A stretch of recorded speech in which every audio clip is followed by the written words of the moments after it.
Welcome to our wonderful friends around the world. Good We are morning, so everyone. excited to be together today. And you will be so absolutely excited. One of our dear friends and amazing heroes is with us today, and we are so grateful for Marvin coming and joining us for these few minutes in his busy, demanding life. Thanks for coming and being with us, Marvin. It's a pleasure to be with you and talk to your audience and testify of Jesus Christ. Yeah. So So this is Marvin Goldstein, and this is he kind of a is, family reunion because my wife has Jewish I ancestry. do. I'm very proud of that. So I'm the Gentile, but we'll go ahead and talk to the blood of Israel here first. That's right. Yeah, we'll allow you in, Scott. Thanks. I'll just try to be It's our quiet. club.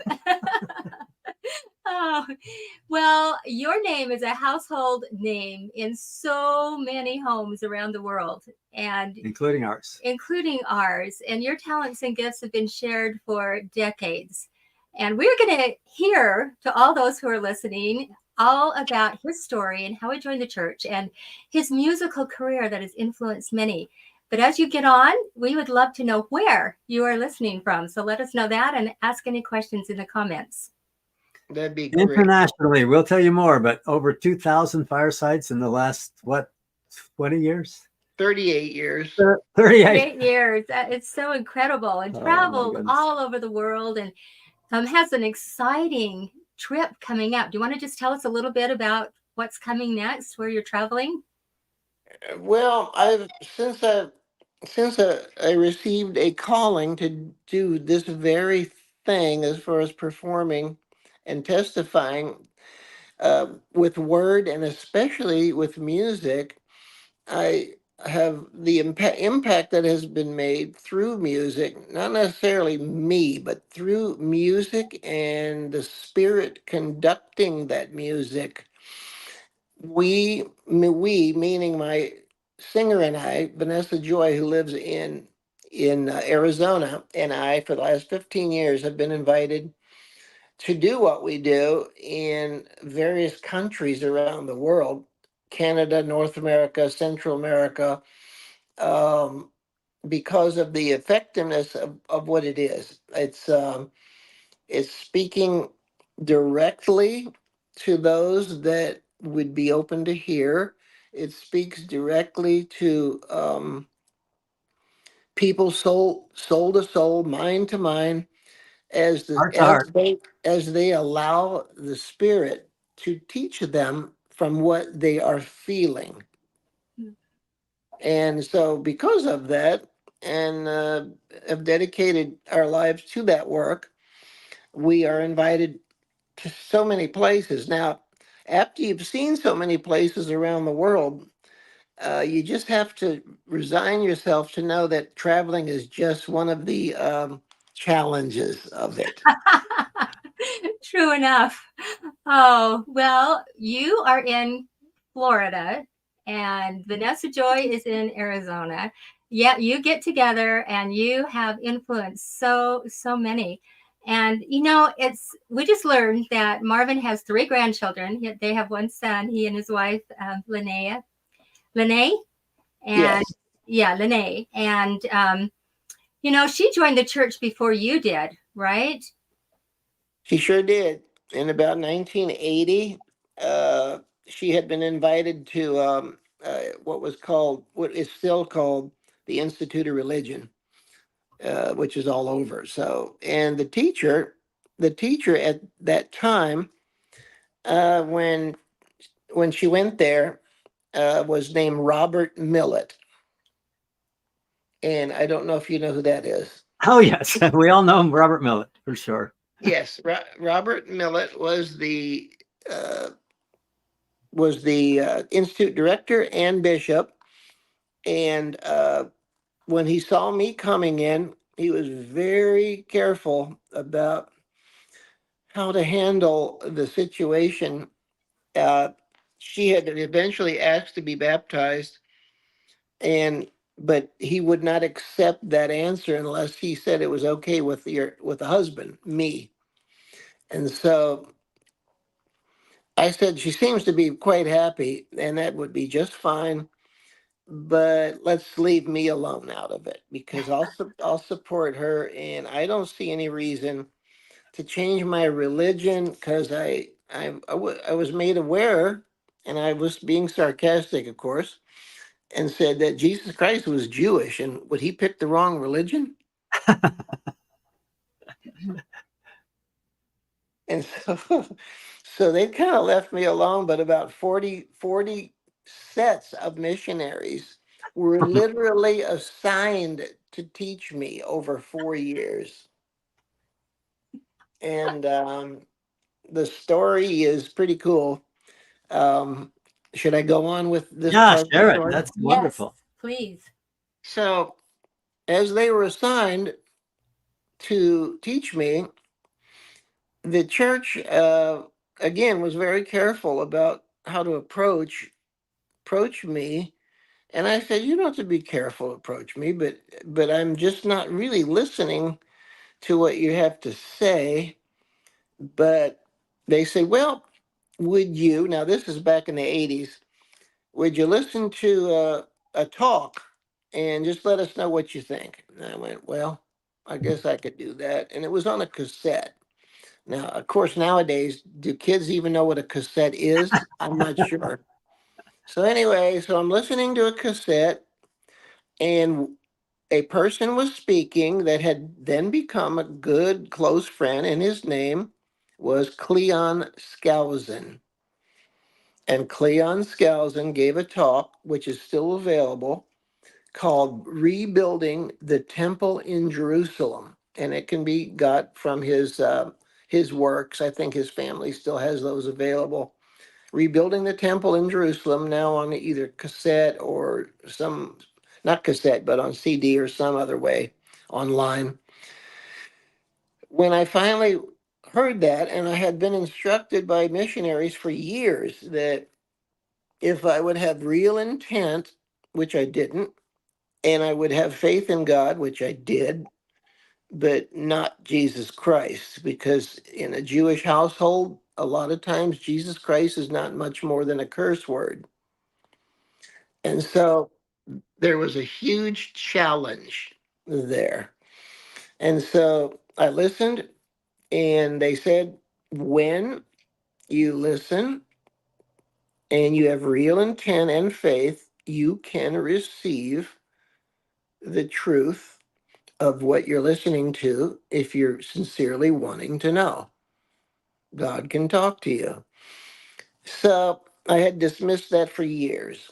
But at that special day, when that cassette player was sitting in the front seat of my car and I'm by myself, Cleon Skousen is talking about rebuilding the temple in Jerusalem, which I had been maybe a dozen times over there. I studied music there in Israel. I lived in Israel for nearly 2 years.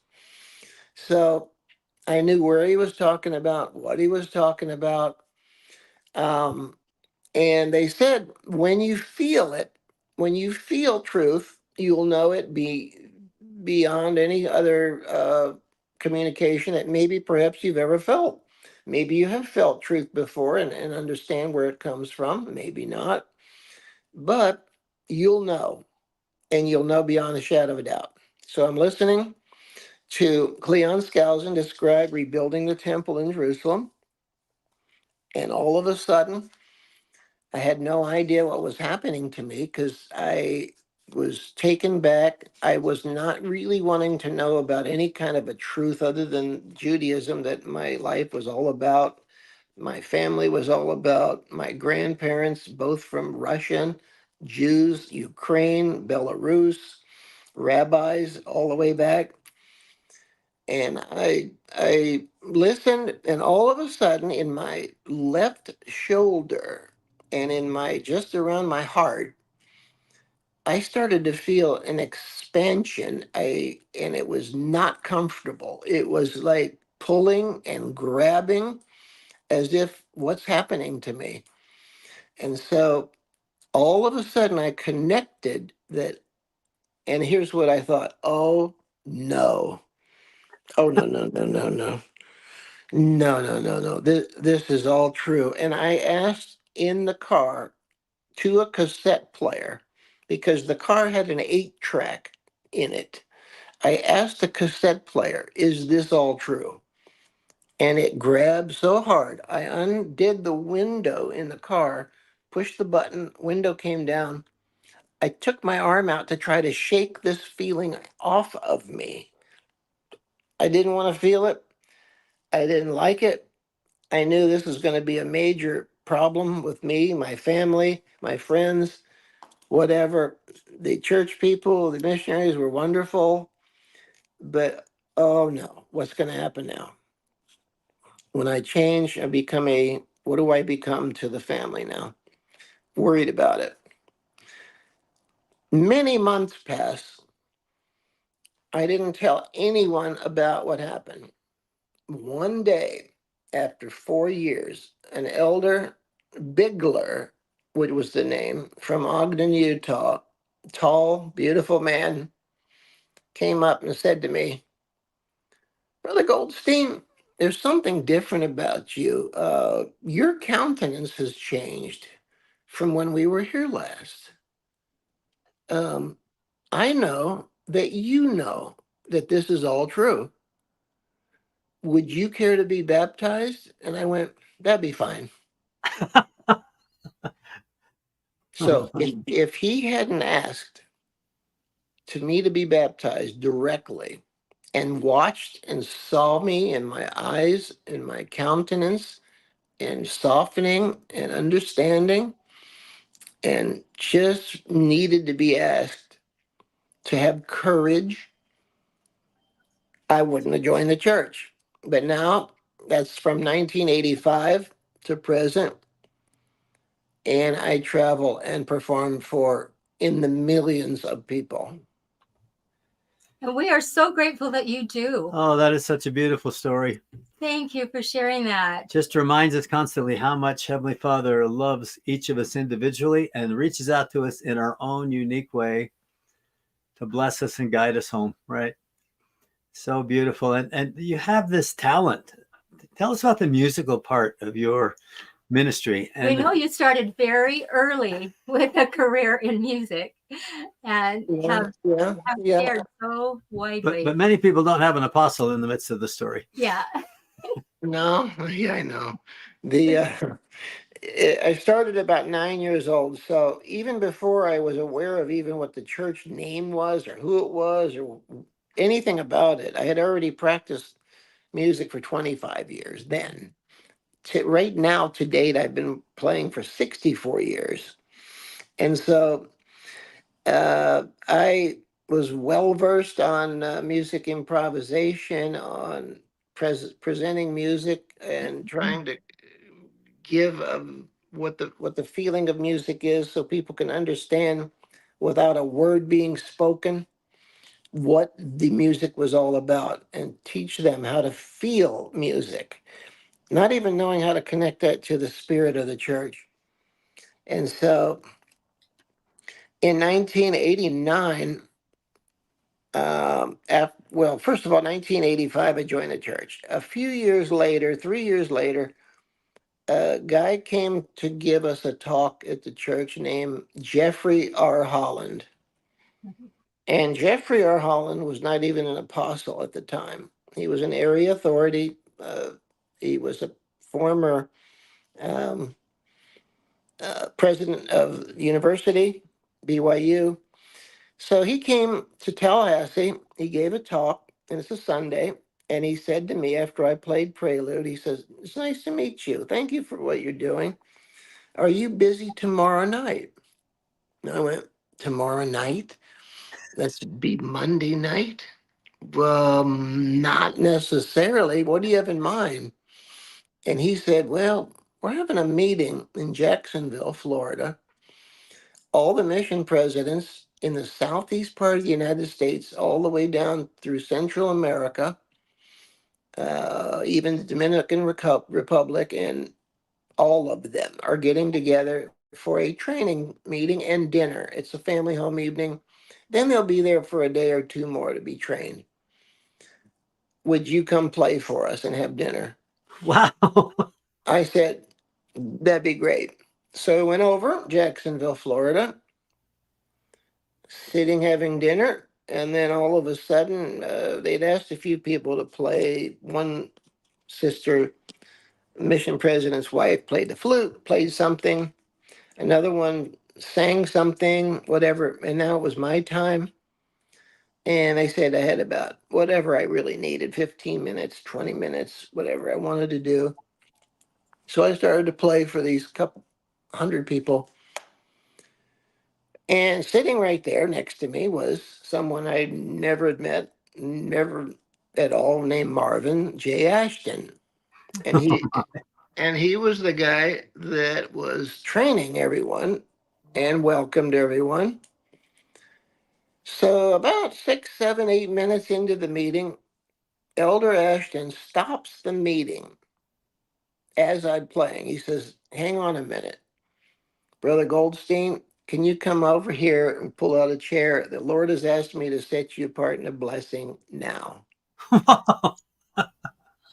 And I go, is this normal? I mean, and then I thought, am I going to be a mission president in Siberia? Or, I mean, what's going on here?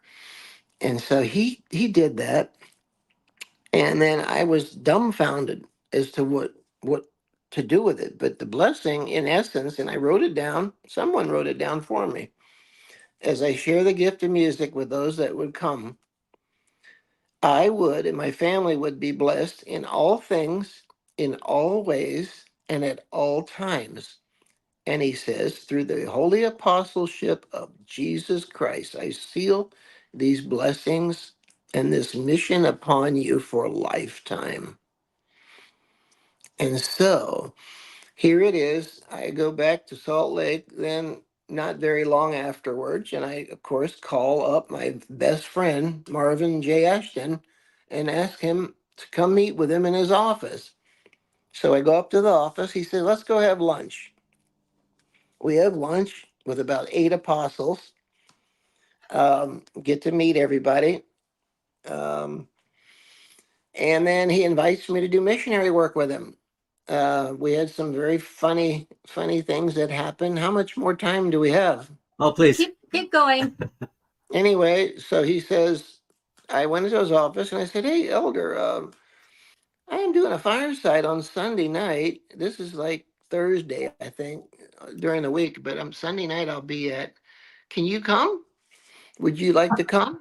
And he said, "Let me check my calendar. See, Marvin, we're given assignments about every 10 minutes of our lives. We don't really have a life. We Everything we do is dedicated to the Lord, and we're pre-programmed about where we're going to be, what we're going to say, not what we're going to say, but where we're going to be and what we're going to do, and ton to do to run the world." Okay, what's the address? He said. So I gave him the address in West Jordan.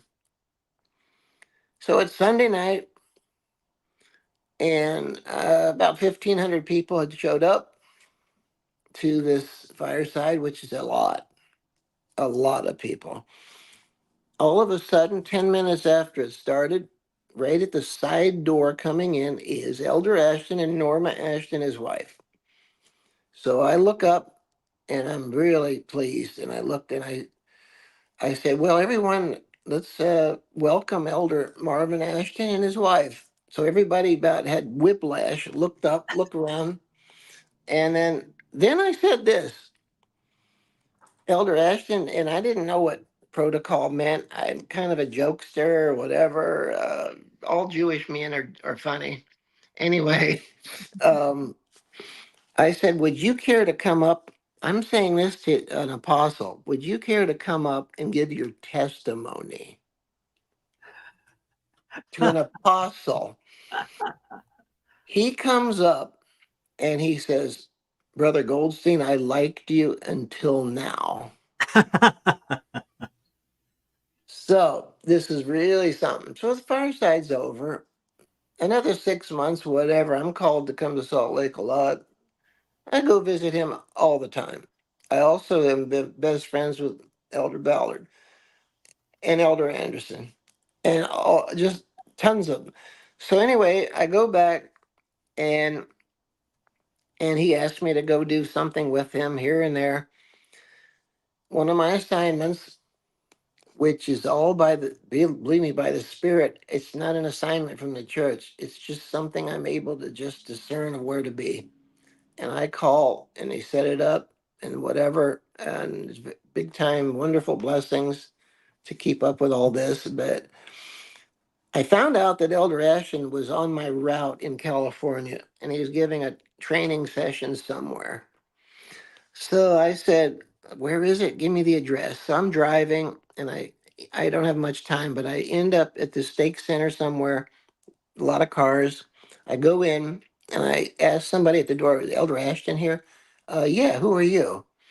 And I said, "Marvin Goldstein, I'm just a friend of his." He said, "Well, he's very busy, but thanks for coming, and he won't be able to meet with you now." So I go around to the other door and I knock on the door where in the high council room on the other side of the door. So they open the door and I see him sitting there and they're like, "Who are you? We're busy." And Elder Ashton looks up and he goes, "I'll be right out. I'll be right out. Just hang on a minute." So he comes out. He says, "Will you open this meeting for me?" I say, "Well, I don't have much time. Uh, but what do you want?" "You just play music and then I'll let him know you can leave." Okay, so he invites me up as his best friend. He says, "I'm going to give a special number," and I play. And Marvin Goldstein, you're able to leave now because you have an assignment. Thanks for coming by. It's all brethren. So I'm headed out the door, but he stops me. He goes, excuse me, Brother Goldstein, before you leave, would you mind coming up and bearing your testimony?" What comes around goes around.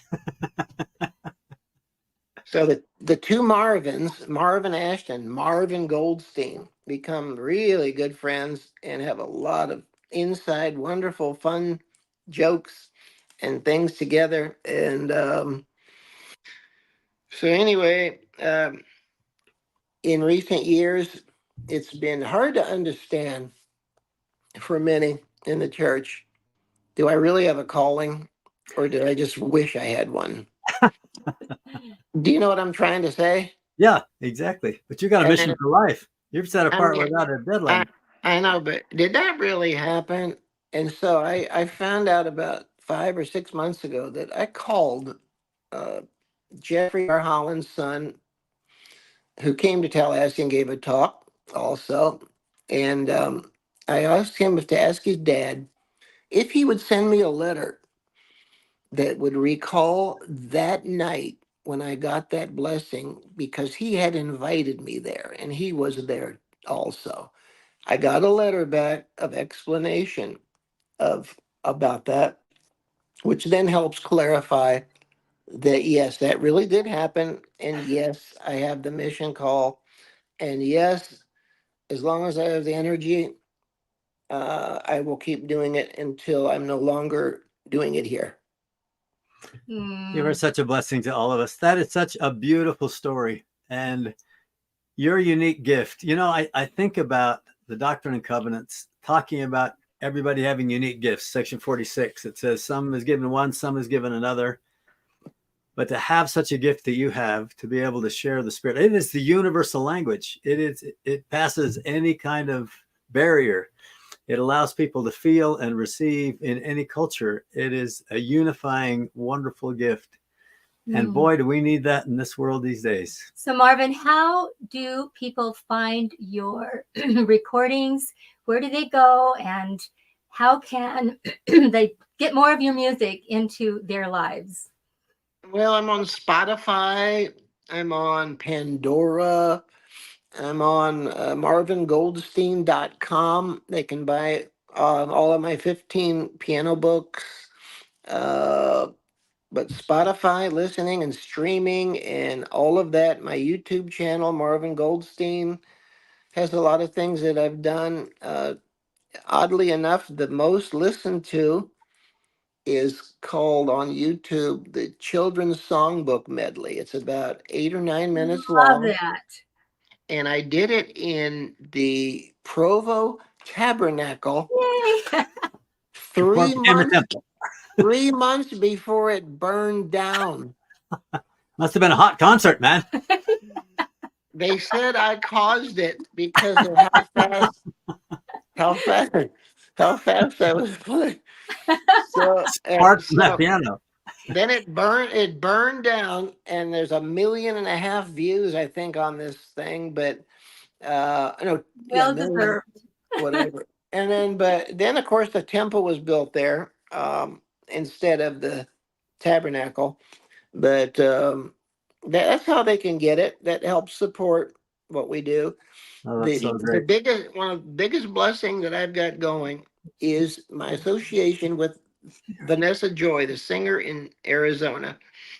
I gave a seminar at the Mesa Arts Center in 2009, trying to teach young, up and coming people about the music business, the pros, the cons, the what to look out for, what to think about, how to do it, why to do it, what to do with it. And all of us, and along with others, Vanessa sang. We asked people to sing that day. Just like you said, your wife is your angel. Vanessa Joy is mine. She sings like as if a spirit is standing next to your head. So And, true. and every word she sings, there is nothing that is preventing the spirit from interacting intimately and immediately. There's nothing about ego. There is nothing about look at me. There's no over dramatization of any kind of a presentation. It is so beautiful. So I met that person, and for 15 years we have been exclusively working together. Um, and and she's way younger, so her energy, I think, is something that I'm trying to keep up with. Well, you are quite the team, and you are so appreciated all over the world. Thank you so much for sharing your gifts. And um, to our viewers, please look up Marvin's work. You will enjoy it so much. There is not a pianist in the world like him, and he does play and perform with the spirit. So much. Is there anything you'd like to say in closing, Marvin? Well, I would really love people to also look up Vanessa Joy. It's vanessajoysings.com. She's Okay. written also some books about and they're amazing quotes and books and help, and along with music. And if they would look her up too, I want them to know more about her, because there's a good chance that she may be here on a ministry and music on earth long past. I mean, past when I'm here. How do I say that? Yeah. Yeah, I got you. You might be doing yours in the spirit world sooner than she will, right? That's it. But I appreciate you very much. I would love you to maybe perhaps have her on as a guest Yeah, that would be sometime. It's so awesome. fun. Yeah, do we'll that. contact her. But thank you for being with us, and thanks for sharing your beautiful testimony, and thanks for being such a dedicated servant of Jesus Christ. And as all of you have had a chance to listen to Marvin today, think what a difference Jesus Christ makes in someone's life when they come to him, dedicate their lives to him, and are willing to serve him as a disciple, like Marvin's done. Such an example, Marvin. Thank you so much. And to the rest of you, please share this and have a great day. It's so fun to be with you. Hope to see you again soon. Thank you. Take care.